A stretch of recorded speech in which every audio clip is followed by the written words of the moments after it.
Italiano é assassinado a facadas em Búzios. Família dá a volta ao mundo e começa de Rio das Ostras. Macaé recebe festival gastronômico. E você vai ver também as atrações da nossa agenda cultural. 18 de agosto é sexta-feira, começa agora o nosso SBT Cidade.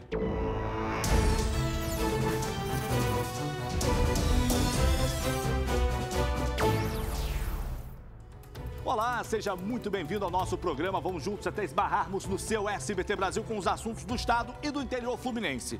E a gente começa a edição de hoje falando de mais um crime bárbaro que chocou os moradores de Búzios. Um italiano foi assassinado em Jeribá. Ele tinha chegado ao Brasil no dia 13 e voltaria para a Itália no próximo dia 3. Vamos acompanhar esse absurdo na reportagem de Bárbara Storck. Veja aí.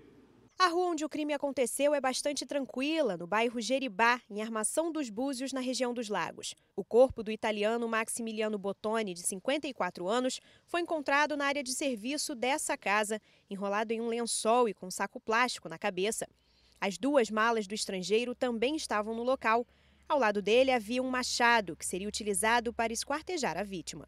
Tudo aconteceu na manhã de quinta-feira. Maximiliano tinha chegado ao Brasil no dia 13 de agosto e voltaria para a Itália no próximo dia 3. Duas pessoas foram presas: Amanda Cabral de Vasconcelos, de 37 anos, moradora da casa e garota de programa, e Paulo Giovanni Carvalho de Oliveira, de 35 anos. Contra ele já haviam 2 mandados de prisão.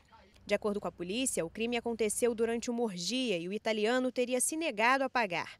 Paulo esfaqueou o turista. Ele e Amanda vão responder por homicídio e já foram transferidos para um presídio no Rio de Janeiro.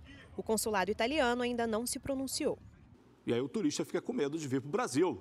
A gente pensa que a violência está concentrada na capital, no Rio de Janeiro. Olha aí, um assassinato em Búzios.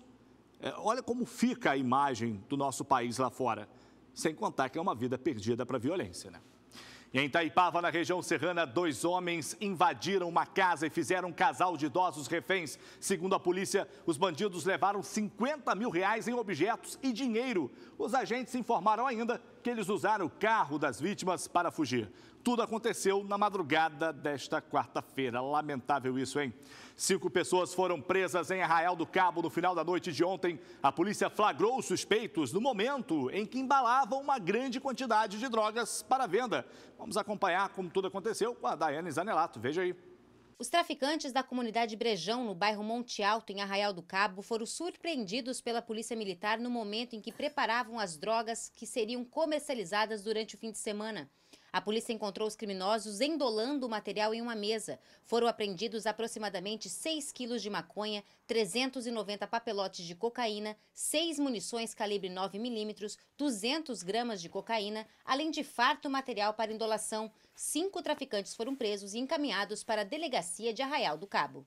É isso aí, a polícia tem que fazer o trabalho dela, mas seria necessária uma estrutura muito maior para combater o tráfico de drogas na raiz. E um grave acidente na manhã desta quinta-feira resultou na morte de 2 pessoas na BR-393 em Bem-Posta, distrito de 3 Rios. Gabriela Lagone, de 20 anos, e Luiz Almeida, de 35, morreram. O carro em que eles estavam atingiu um caminhão carregado de refrigerantes que vinha na outra mão. O veículo ficou completamente destruído. As vítimas seguiam para a cidade de 3 Rios, onde participariam de um curso. E uma grande mancha vermelha coloriu o Rio Paraíba do Sul na manhã desta quinta-feira em 3 Rios. Um absurdo que aconteceu. A coloração, aliás, foi vista inicialmente no córrego Puris e seguiu em direção ao Paraíba do Sul, no centro. Quem explica é a Tassiana Ferrante. Veja aí. A extensão da mancha chegou a cerca de 5 quilômetros e logo imagens do Rio Vermelho começaram a circular nas redes sociais.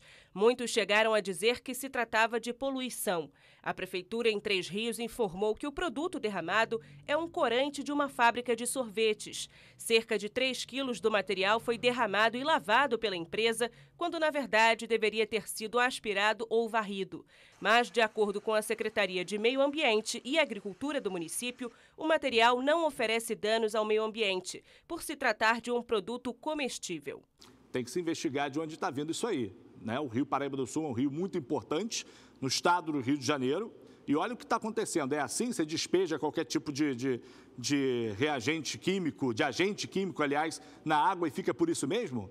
Por favor, né? É o país das injustiças, onde tudo pode acontecer. E a Agência Nacional de Transportes Terrestres anunciou que não vai autorizar o reajuste da tarifa de pedágio na BR-040. Quem tem mais detalhes desse caso é a Tassiana Ferrante, que está com a gente lá na Serra. Isso aí, Tassiana, qual foi a justificativa da NTT? Boa noite, Salutiel. Boa noite a todos. As péssimas condições da rodovia BR-040 e o descumprimento no contrato da construção da nova subida da Serra foram algumas das justificativas apresentadas pela NTT para vetar o aumento do pedágio. Mas a decisão ainda não foi publicada no Diário Oficial da União. Dentro desse cenário, a Prefeitura de Petrópolis entrou na Justiça com uma ação solicitando a isenção do pagamento do pedágio por parte dos petropolitanos. Mas o pedido ainda vai ser avaliado pelo Judiciário. Salutiel. A obra parada e eles querem aumentar o pedágio? Sério isso? Pelo amor de Deus, intervalo, a gente volta já com outras informações do interior do estado.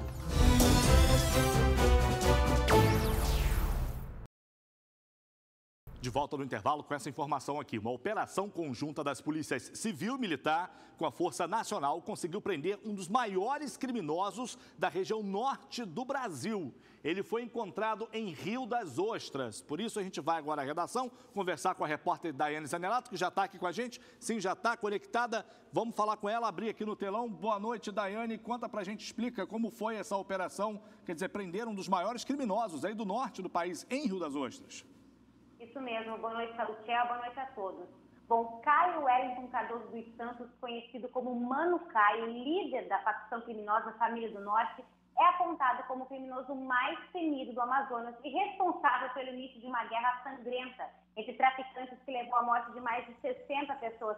Acho que o pessoal aí de casa deve lembrar, né, do presídio de Alcaçuz. Ele é um dos responsáveis pelo número de mortes, né?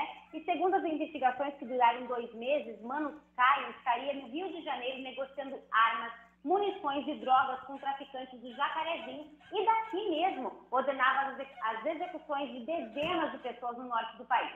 Fugitivo das cadeias do Amazonas e do Ceará, o traficante foi preso na manhã de hoje no bairro Costa Azul, aqui em Rio das Ostras. Salutiel.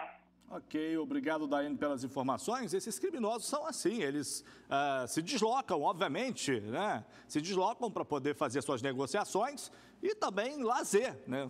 Os caras, às vezes, levam um padrão de vida absurdamente incompatível, né, com a realidade. E, pela manhã, aposentados da Caixa Econômica Federal se reuniram em frente a uma das agências do banco em Petrópolis para protestar no movimento que foi nacional. Veja aí. Cerca de 15 manifestantes fizeram um movimento pacífico com cartazes, camisas e faixas contra o rombo bilionário no Fundo da Previdência, que já afeta mais de 100 mil famílias. Isso porque parte da conta desse déficit está sendo paga através de descontos na aposentadoria deles. Não debitem a corrupção em nossos contra-cheques. Não aceitamos pagar a conta cheia, sem a conferência das comandas. Os manifestantes pedem que os investimentos deficitários sejam investigados pela Polícia Federal. Olha aí a manifestação em todos os lugares, né? E a Força-Tarefa da Lava Jato cumpriu 6 mandados de prisão temporária no Rio de Janeiro e em São Paulo também. Essa é a primeira vez que a PF realiza 2 fases da operação ao mesmo tempo. O ex-deputado federal do PT, Cândido Vacareza, foi preso em São Paulo. Ele é acusado de receber propina em contratos da Petrobras. Melissa Monhões. As 2 ações foram desencadeadas por corrupção, desvio de verbas públicas e lavagem de dinheiro em contratações de empresas estrangeiras com a maior distribuidora de petróleo do país. A Operação Sem Fronteiras investiga executivos da Petrobras e grupos estrangeiros de transportes marítimos, os chamados armadores da Grécia. Eles tinham informações privilegiadas e favorecimentos para fechar contratos milionários com a empresa brasileira. Tudo mediante fraude e propina entre os anos de 2009 e 2013. Já a Operação Abate tem como objetivo desarticular um grupo criminoso que era apadrinhado pelo ex-deputado federal Cândido Vacareza. ex-líder dos governos Lula e Dilma. O ex-parlamentar usava influência para conseguir contratos da Petrobras com uma empresa norte-americana de asfalto. No esquema, os recursos eram direcionados a pagamentos indevidos aos executivos da estatal, agentes públicos e políticos, além do deputado do PT, que teria recebido $500 mil só em propina. A Polícia Federal se dividiu para cumprir 46 ordens judiciais. Ao todo, são 29 mandados de busca e apreensão, 11 de condução coercitiva e 6 mandados de prisão, que acontecem simultaneamente aqui no Rio, em Santos, no interior de São Paulo e na capital paulista. Os presos serão levados para a sede da PF em Curitiba. Essa Operação Lava Jato seguindo mesmo, atingindo todos que devem ser atingidos nessa investigação, olha, acho que não vai sobrar político algum nesse país. Não vai sobrar que não esteja envolvido com toda essa corrupção. Intervalo rápido, eu volto já com outras notícias. Continue com a gente.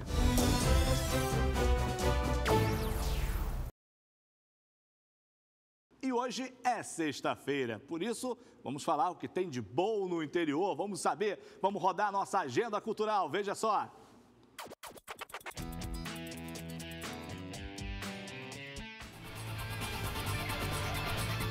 Em Araruama, na região dos Lagos, acontece no domingo a 5ª Expo de Veículos Antigos. A exposição será realizada na estrada da Praia Seca entre as 7 horas da manhã e as 5 horas da tarde.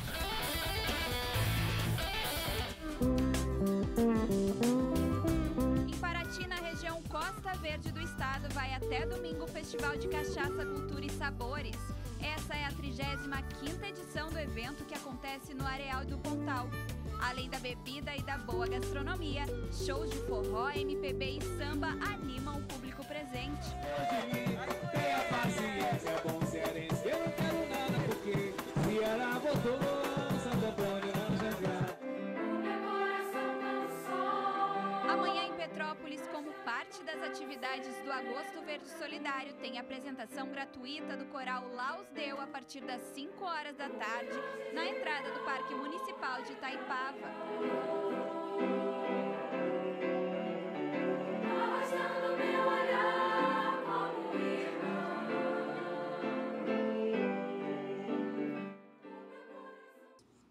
Valeu, Laurinha, tá aí as dicas do fim de semana. Fica em casa quem quer. Agora, se você prefere esporte, é claro, tem esporte mágico nesse sábado, então vem pra cá, meu querido Rafael Paiva. Boa noite, Salutiel, tudo bem? Como é que tá? Tudo ótimo. Quantas atrações de amanhã? Muitas novidades amanhã no Esporte Mágico. A Marcele Borqueta traz aí um bate-papo muito legal com a Cris Borg, que conquistou o tão esperado cinturão do MMA. E também tem a Mônica Chagas aí com uma matéria incrível sobre um jovem que resolveu participar de um campeonato internacional de taekwondo e fez rifa para poder viajar para fora. E outra coisa, tem a pesagem, a segunda pesagem do pessoal do Vamos Juntos. Vamos saber quem é que emagreceu, quem não emagreceu. Tem Surfland, tem muita coisa a partir de 1 hora da tarde, imperdível amanhã. Opa, todo mundo ligado? Rafael, fica aqui comigo, tá? Não vai embora agora não, vamos assistir, porque amanhã, depois do Esporte Mágico, tem o programa Atual com a Luciana Ferraz. E a gente vai saber as atrações, vamos ver. Boa noite, Salutiel. Boa noite a todos. É claro que o Atual tem dicas imperdíveis. A primeira é o uso do tênis. No dia a dia, a gente pode dar um toque especial, mas tem um jeitinho certo. A nossa repórter Alessandra Ribeiro vai falar sobre esse assunto. Agora, na cozinha, tem um brownie trufado de chocolate, nossa, que vai arrancar suspiros de todo mundo. Então, isso é só um pouquinho do que vai rolar no Atual neste sábado, 1h30 da tarde, aqui no SBT Interior RJ. Muito bem, Luciana. Um ótimo programa amanhã, muitas atrações aí para você acompanhar na programação do SBT. E Macaé estará recebendo nesse fim de semana um festival de gastronomia e cultura. Por isso vamos voltar à redação para conversar mais uma vez com a Daiane Zanelato, que vai contar tudo para a gente desse festival. Daiane, conta aí, muita comida boa, né, nesse festival, muita música também. Oi, Salu, vai ter muita comida boa sim, viu? São 17 restaurantes servindo pratos para todos os gostos no valor de R$20. Além disso, durante os 4 dias do evento, especialistas farão oficinas de gastronomia vegana, panificação, churrasco de chão, vinhos, café e cerveja artesanal. E não para por aí. O evento também conta com as atividades esportivas, ciranda literária e, claro, muita música boa. A expectativa é que mais de 20 mil pessoas compareçam ao evento, Salu. O Festival de Macaé de Cultura e Gastronomia começou ontem e segue até domingo na Orla da Praia dos Cavaleiros, em Macaé. Mas aí, Daiane, você vai deixar a dieta de lado, né? Não tem jeito, né? Com certeza, né, Salu? Muito bem, Daiane, o negócio é deixar a dieta de lado, não tem jeito com um festival desse. E agora, gente, imagine uma família dando a volta ao mundo. Pois é, uma família saiu de São Paulo com esse objetivo e decidiu que o ponto de partida seria, sabe onde? Rio das Ostras. A família pretende concluir a viagem em 5 anos. Quem conta essa história pra gente é a Babi, Bárbara Storck, vamos ver? Uma família que desistiu da vida tradicional na cidade e agora se aventura pelo mundo afora dentro de um motorhome. Tá sendo uma novidade diferente ainda pra gente. Mas tá sendo legal, sim. Eu acho que vai ser muito construtivo. A ideia partiu do pai aventureiro, Rodrigo, e há 3 anos tudo vem sendo planejado. O ponto de partida da viagem é Cabo Frio, mas a família vai percorrer todas as Américas, Europa, Ásia e África. Não vi a hora de estar sol para estar para a praia brincando e correndo por aí.